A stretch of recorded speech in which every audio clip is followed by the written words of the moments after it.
إلى أن قال رحمه الله تعالى الثاني min furudil wudu.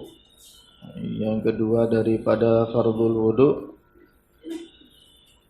adalah ghuslul wajhi, membasuh wajah.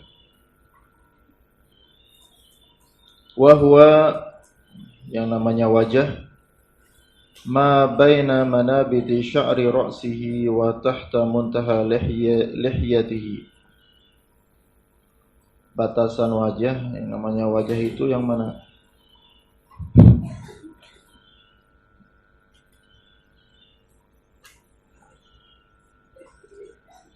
Ma baina manabiti sya'ri ra'sihi, sesuatu di antara tempat tumbuhnya rambut kepala bagian atas. Sesuatu di antara tempat tumbuhnya rambut kepala, tempat-tempat tumbuhnya rambut kepala. Ya. Yang biasa, yang ghalib. Yang biasanya orang tumbuh rambut kepala bagian mana? Sini kan? Kedeng ya. Ada juga orang-orang yang tumbuh rambutnya sini. Ya, sini meloneng. Tetap dianggap di sini ya. Nah, bagian yang biasa pada umumnya orang.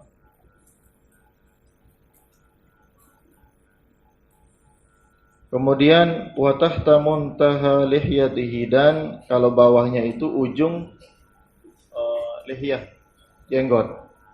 Ujung jenggot. Di mana batasan paling ujungnya, paling akhir daripada rambut tumbuh di bagian bawah sini kan?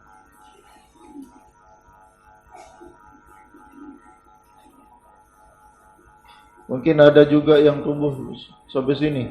Iya, ada. Rambut jenggot sampai sini, bulu jenggot. Itu jekera itu. Nah, jadi sekali lagi wajah itu, yang namanya wajah, antara batas tumbuh rambut kepala bagian atas dan ujung, paling ujung tempat tumbuhnya jenggot. Sini. Wa ma baina uzunaihi, itu atas sama bawah. Sekarang kiri kanan. Wa ma baina uzunaihi, dan di antara dua telinga. Nih, antara dua telinga. Sampai sini. Ini wajah antara dua telinga. Faminhu syu'uruhu, maka di antara yang namanya wajah itu adalah rambut-rambutnya, bulu-bulunya. Seperti apa? Kal hajibaini, seperti bulu alis. Wal ahdabi, bulu mata. Wasyaribaini, bulu kumis.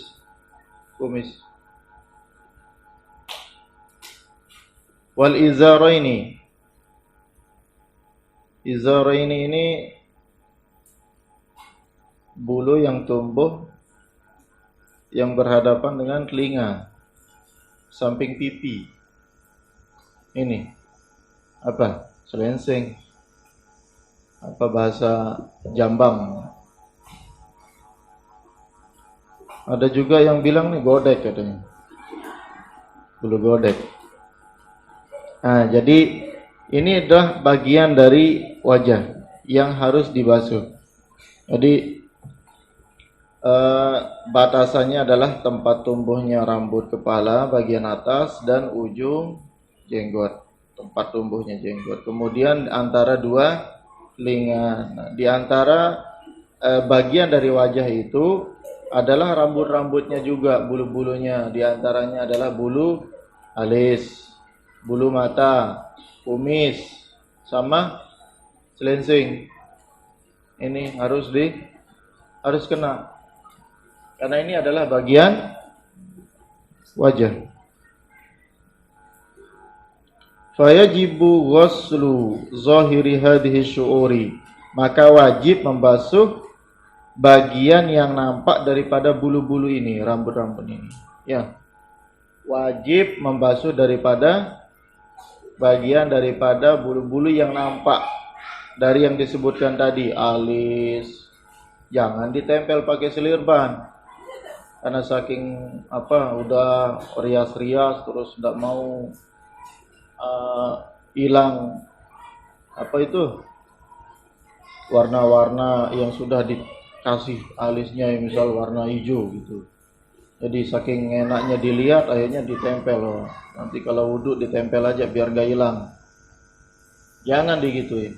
Atau kumisnya, karena kumisnya saking bagusnya ya baru disemir pakai kuning gitu kan.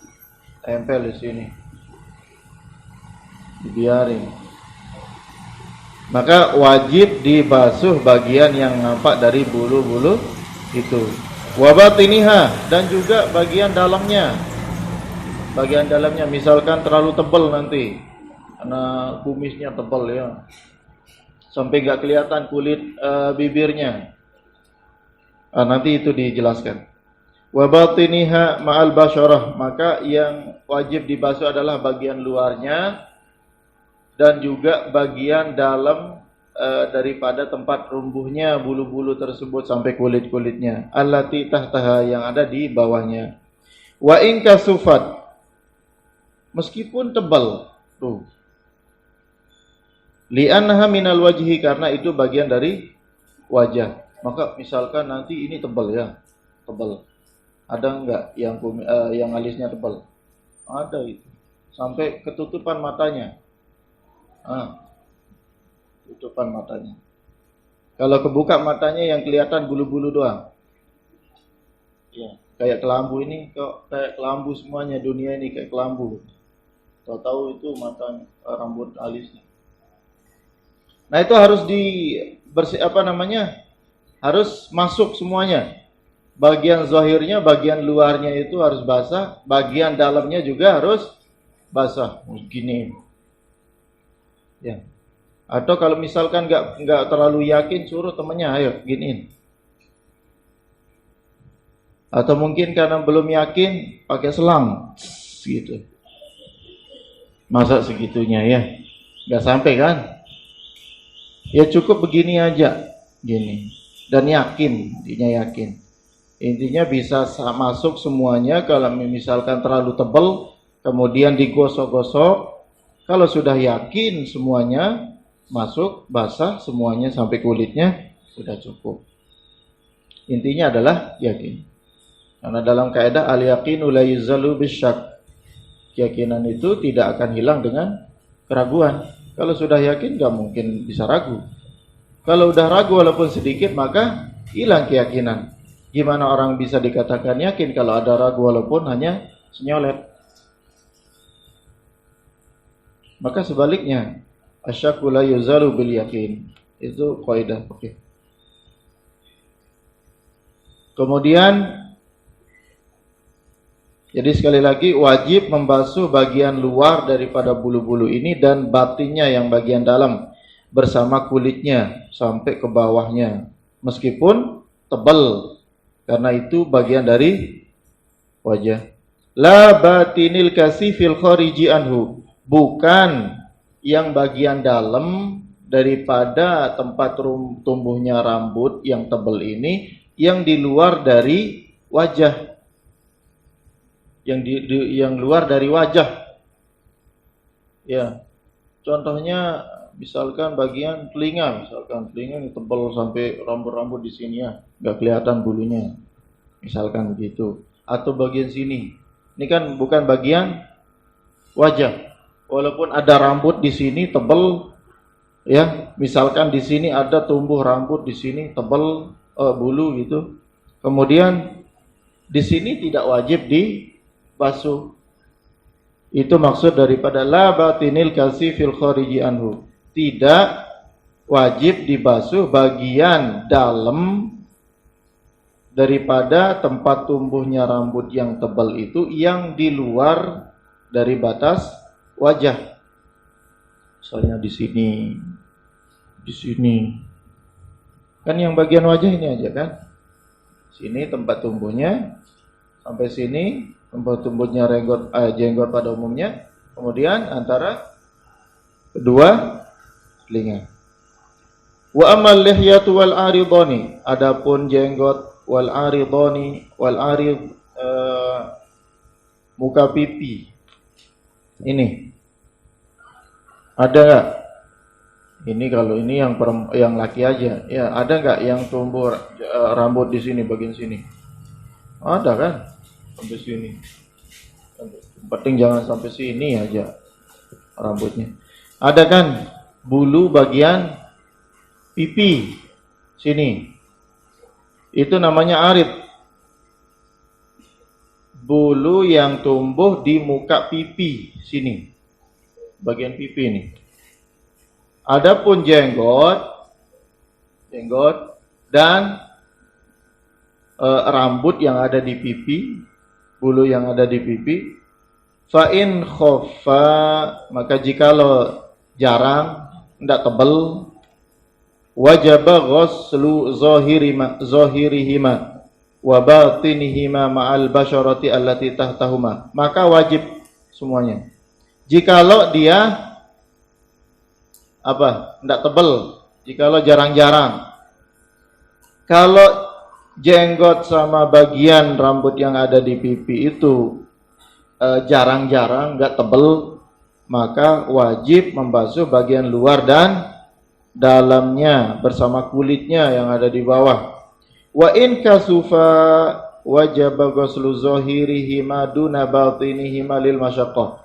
Nah, kalau ini pengecualian. Jikalau jenggot sama bagian rambut pipi yang tebal, ya sampai enggak kelihatan kulitnya, tebal itu, maka yang wajib dibasuh hanya zahirnya saja, yang bagian luarnya, tidak bagian batinnya, yang maksudnya sampai kulitnya tidak wajib sampai kulitnya. Yang penting ininya jenggotnya basah. Lil masyaqqah, karena sulit, karena memang agak sulit untuk membasuh sampai bagian kulitnya. Illa idza kana limra'atin wa khunsa, kecuali kalau jenggot dan bulu pipi itu tumbuh pada perempuan dan khunsa. Ada enggak perempuan yang tumbuh jenggotnya sampai jenggotnya tebal di sini? Perempuan punya buah dada. Ada enggak? Ini berarti ada kelainan ini. Ada gen laki-lakinya ini.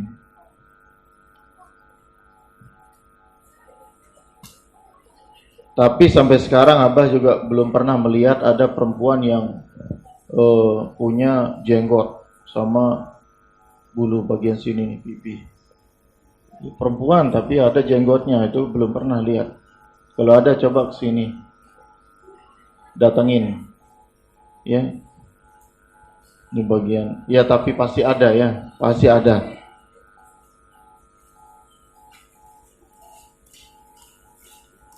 Maka kalau ada seorang perempuan atau khunsa, ya, yang punya jenis kelamin, dua jenis kelamin, maka kalau ada jenggotnya sama bulu pada bagian pipinya, fayajibu isolul ma'i li batinihima ma'a basyaratihima, maka wajib untuk menyampaikan air sampai bagian dalamnya, sampai kulit-kulitnya. Itu kalau ada. Di sini muallif atau ulama fikih di sini menyebutkan bahwa perempuan dan khunsa itu misalkan bisa berjenggot, maka wajib dibasuh, berarti itu kemungkinan ada. Sampai beliau menyebutkan seperti ini. Kan pasti ada kan? Mungkin karena saking bangganya dia lihat, kok saya beda sendiri dengan perempuan yang lain gitu. Saya punya jenggot sendiri, akhirnya dia sampai biarin tebal gitu kan. Maka wajib, kalau contohnya seperti ini, maka wajib menyampaikan air sampai dalamnya, sampai kulitnya. Linudrati zalika, karena jarangnya hal itu terjadi. Karena wanita itu jarang yang berjenggot. Kalau ada yang berjenggot ya kita juga takut. Linudrati zalika ma'akonihi yundabu lil mar'ati izalatahuma. Bersamaan dengan sunat bagi perempuan itu untuk menghilangkan daripada jenggot dan bulu pipi tersebut. No, sunat, bukan wajib. Berarti kalau ada perempuan yang mau berjenggot ya nggak apa-apa. Ya, tapi sunat dihilangkan. Cuman kalau mau seperti laki-laki yang berjenggot silahkan. Cuman kalian mau nggak berjenggot? Hah? Yang laki-laki pada lari. Qala Sayyid Al-Mirghani, berkata Imam Sayyid Al-Mirghani rahimahullah, wa yajibu waslu juz'in min mulaqil wajhi min sa'iril jawanibi. Wajib membasuh bagian daripada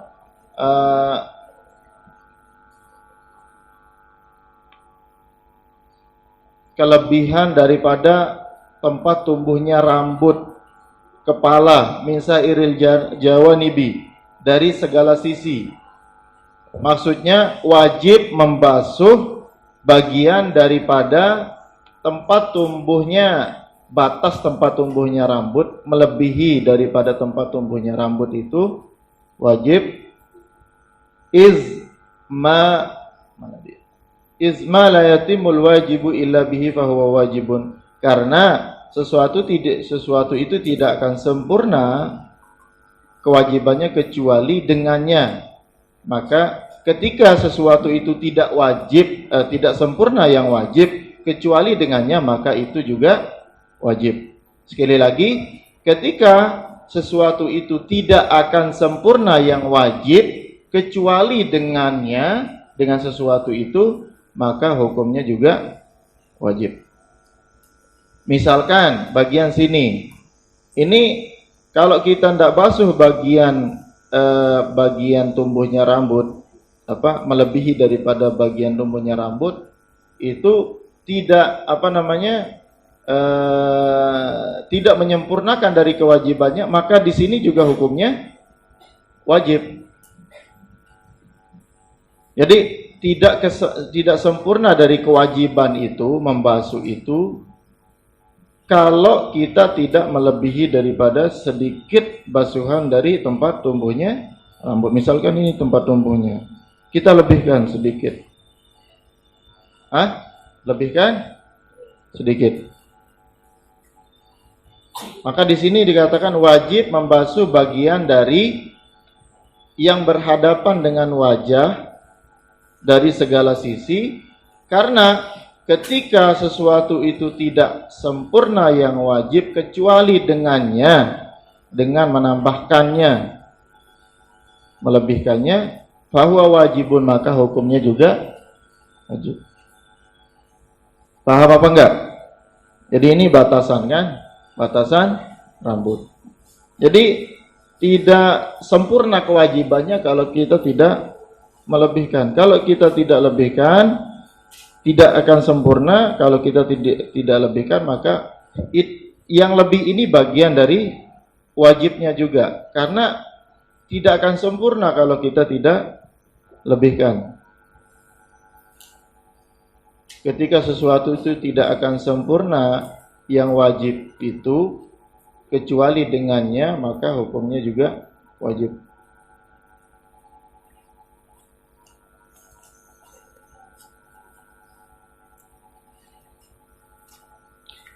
Wa kadza yazidu adna ziyadatin fil yadaini wa rijlaini. Begitu juga menambahkan sedikit daripada tambahan pada kedua tangan dan kedua kaki. Intaha liyatahaqqaqa ghuslu jami'ihima, untuk meyakinkan daripada basuhan semuanya. Sama seperti kita membasuh dua tangan dan dua kaki. Kan yang wajib itu dari siku-siku ya. Tangan sampai siku. Itu yang wajib. Cuman belum sempurna kalau kita tidak lebihkan. Izma la yatimul wajib illa bihi fahuwa wajibun. Sesuatu itu tidak akan sempurna kewajibannya kecuali dengannya, dengan sesuatu itu, maka itu juga hukumnya wajib. Sampai sini. Tapi kalau sampai sini sekiranya itu tidak sempurna, maka wajib dilebihkan. Jadi jangan sampai sini aja. Bisa harus dilebihkan sedikit.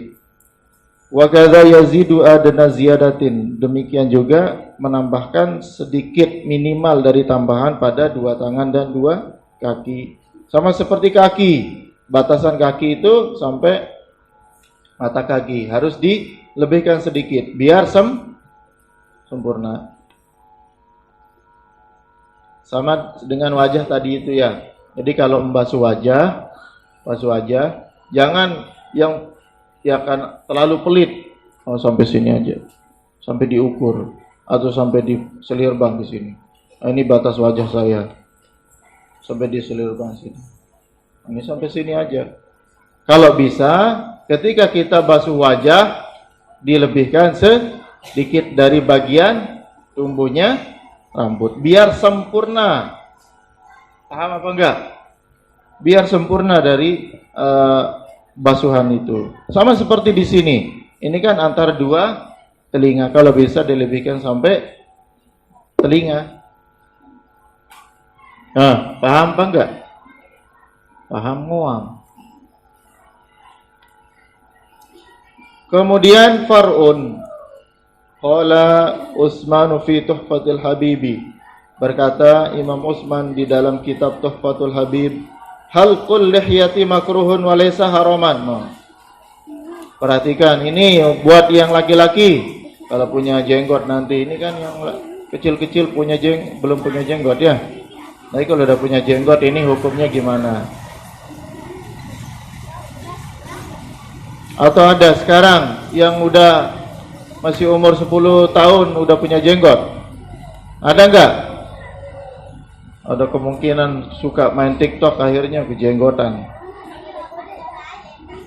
Ini menurut Imam Utsman di dalam kitab Tuhfatul Habib, beliau berpendapat, beliau nih ya, Utsman, itu artinya ada pendapat yang lain. Tapi kita mengikuti daripada pendapat ulama, terutama ulama yang bermazhab Syafi'i, karena yang kita kaji ini adalah kitab mazhab Syafi'i. Kita bermazhab Syafi'i, maka wajib mengetahui semua hal yang berhubungan dengan mazhab Syafi'i, terutama keseharian kita.